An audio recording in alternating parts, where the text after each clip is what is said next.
we talked about a lot of different procedures. What can we expect in the future? What type of technology or procedures are coming up in the future that may not be available to us now?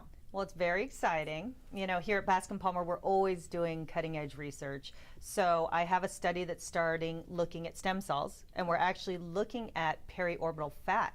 So we'll see what happens with that. To do what with it? Well, we'll see. Oh, we can't. We'll Okay, see. that's okay. So, that's coming up in the future. You know, another interesting study that I'm starting with Elizabeth Arden is a study on the aging of the eyelid skin.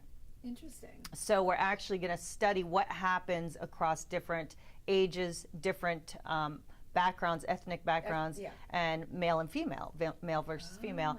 I'm actually going to study it on my blepharoplasty patients. So I'll take the specimens of tissue and actually study the collagen and the elastin and what happens with our eyelids as we age. And then we'll also cross that with how they respond to certain topical creams. Now, is the skin off the patient?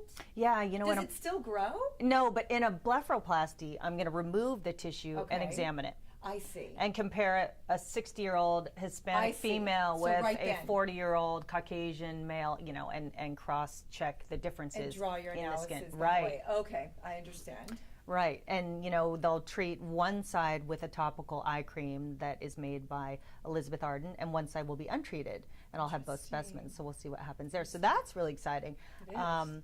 Along the crossover between aesthetics and functional, we have something exciting that's coming down the pipelines, and that's actually using the light-based therapy, so intense pulse light, which we use often for treatments, for treating patients for photofacials, basically treating patients' sunspots and rosacea.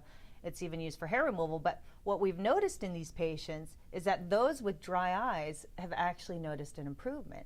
So I'm conducting a study right now here at Bascom Palmer on the use of intense pulse light therapy for the treatment of dry eyes. Dry eyes. Yeah, so that's exciting. It's, you know, it seems like with the technologies that are coming out so fast and available to professionals and medicine and research such as yourself, that they stumble upon things sometimes because they're using lasers in an area that they never could. Right. And then it happens to help some other area. Well, you know what's interesting is that's how we stumbled upon Botox. Is that right? Because we were using it for the muscles that didn't work in the eye and for blepharospasm. And then the physicians started noticing that these patients didn't have wrinkles. And then the same thing with Latisse is that we were treating our glaucoma patients with topical drops to lower the pressure.